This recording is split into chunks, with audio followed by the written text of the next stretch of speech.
আসন্ন পৌর নিগমের নির্বাচন নিয়ে সরগরম শিলচরের 17 নম্বর ওয়ার্ড। রবিবার বিকেলে রামনগর টুকুর গ্রামে কংগ্রেস সমর্থক নাগরিকদের নিয়ে একটি জনসভা অনুষ্ঠিত হয়। এলাকার বরিষ্ঠ নাগরিক আলকাস উদ্দিন মাঝার বইয়ার পৌরোহিত্যে শতাধিক নাগরিকের জনসভায় আগামী পৌর নিগমের নির্বাচনে কংগ্রেস প্রার্থী হিসেবে এলাকার জনপ্রিয় ব্যক্তি আফজল হোসেন সদিয়লকে চান অধিকাংশ জনগণ। আফজল হোসেন সদিয়লের সমর্থনে স্লোগান দিয়ে আকাশ বাতাস মুখরিত করে তোলে জনসভায় উপস্থিত এলাকার জনগণ। বিস্তারিত দেখুন শিলচর সংবাদের পর্দায়। আসসালামু আলাইকুম। উপস্থিত সদস্য আর মুরব্বীগণ এবং মহিলাগণ প্রত্যেককে আমি অত্যন্ত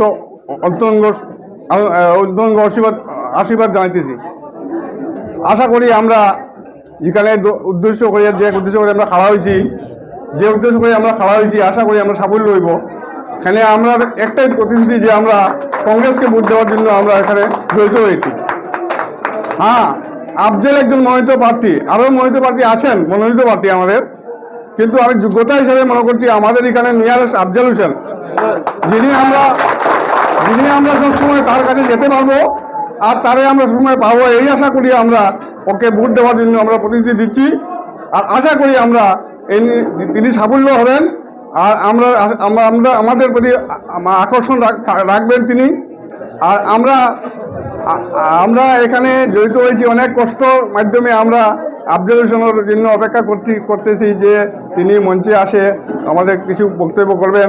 যে বক্তব্যগুলো তিনি দিয়েছেন, প্রতিশ্রুতি দিয়েছেন, তাতে আমরা যথেষ্ট সন্তুষ্ট ও গর্বিত। এই বলে আমি সবাইকে সমর্থন করলাম। টুকুরগ্রাম 17 নম্বর ওয়ার্ডে আজ এক সভার আয়োজন করা হয়। সেই সভাতে আমি অঙ্গীকার করিতেছি যে আজ আমার যে জনগণের সেবা আমার অঙ্গীকার, আমি সবসময় জনতার পাশে থাকব। আগামী দিনে কংগ্রেসের সম্ভাব্য প্রার্থী হিসাবে আমি 17 নম্বর ওয়ার্ড থেকে আমি আছি। আর যুব কংগ্রেস এবং ডিস্ট্রিক্ট কংগ্রেস সবার কাছে আমার অনুরোধ যে আগামী দিনে আমি এই 17 নম্বর ওয়ার্ডে প্রতিদ্বন্দ্বিতা করব, তার জন্য আমি টিকিটের জন্য অনুরোধ করছি। ও আমার যুবক ভাইয়েরা এবং মা ও বোনেরা সবাইকে প্রথমে আমি আমার আসসালামু আলাইকুম। আপনারা অতি কষ্ট করে এত সময় বসে আমার জন্য যে কষ্ট করছেন তার জন্য আপনাদেরকে আমি অন্তরস্থল থেকে ধন্যবাদ জানাই। তৎসঙ্গে আমি বেশি লম্বা বক্তৃতা রাখবো না, আমি সংক্ষিপ্ত বক্তব্য রাখবো। এর মধ্যে আমি বলবো আজকে আমাদের বেড়াখাল গ্রাম ছিল তুফানার সাথে, টুকুরগ্রাম ছিল তারাপুরের সাথে, উত্তরগ্রাম ছিল তারাপুরের সাথে। আমরা বিগত দিন শুধু ভোট দিয়ে আসছি, কোনোদিন আমরা অধিকার পাইনি। এক কথা বলবো না, কিছুটা পেয়েছি, কিন্তু যেটা আমাদের দরকার কিন্তু আজ আমরা এই স্বার্থগুলো আমরা উদ্ধার করতে পারিনি। তার জন্য আমরা অনেক পিছিয়ে আছি।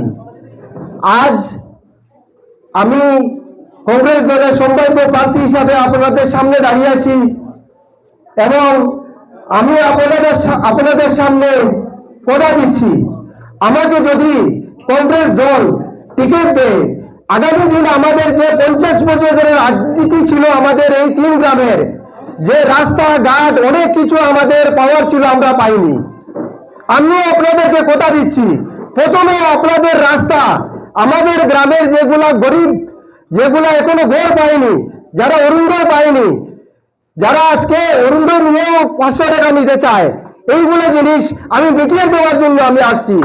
এটা আপনাদের সামনে আমার অঙ্গীকার, আপনাদের ছেলে আমি আপনাদের সামনে আমি অঙ্গীকার করছি, এইগুলো জিনিস কোনোদিন আপনাদের সম্মুখে আসবে না। আপনারা আমাকে সমর্থন করুন।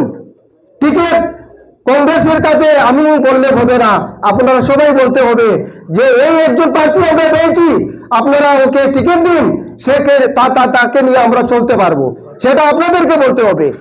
আজ আপনারা যদি না বলেন, আবার আমরা কিন্তু এই বিপ্লবী হওয়ার পথে যাব।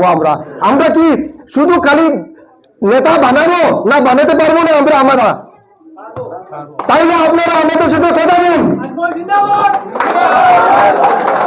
আমি আপনাদেরকে কথা দিচ্ছি, রাত্রে দিনে সব সময় আপনার আমি আপনাদের আওয়াজ হয়ে থাকবো, এই কথা আপনাকে আমরা দিচ্ছি।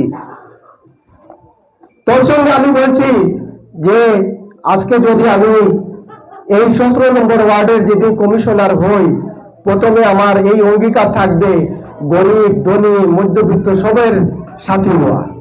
আমি আপনাদের সামনে আবার অঙ্গীকারবদ্ধ হচ্ছি, আপনারা আমাদেরকে সব সময় পাবেন।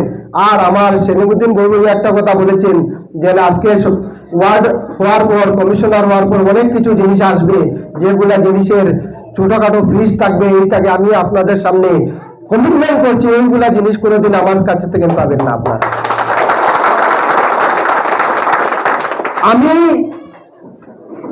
2001 ইংরেজিতে আমি কংগ্রেসের সদস্য, যদিও প্রথম থেকে আমরা শুধু কাউকে জিতিয়েছি কাউকে হারিয়েছি, এই রাজনীতি ছিল আমরা, কিন্তু সক্রিয় রাজনীতি আমি কোনোদিনই করিনি।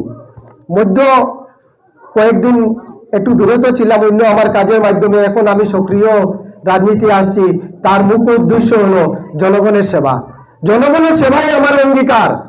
আমি আপনাদেরকে কথা দিচ্ছি, কোনোদিন আপনারা এই কথা সুযোগ পাবে না একজনকে আমরা ভরসা করেছিলাম সে আমাদেরকে কি করলো, এই কথা আমি আপনাদের সামনে দিচ্ছি। আর কেউ আপনারা, আমি আপনার ছেলের মতো, কেউ ছোট ভাইয়ের মতো, কেউ দেওর, কেউ আপনারা সবাই আপনারা নিজের মতো আমাকে মানবেন আর আমার হয়ে আমাকে সাপোর্ট করবেন যাতে আমি কংগ্রেসের টিকিটটা পাই। আমি এই আশা আকাঙ্ক্ষা রাখে আমার সংক্ষিপ্ত বক্তব্য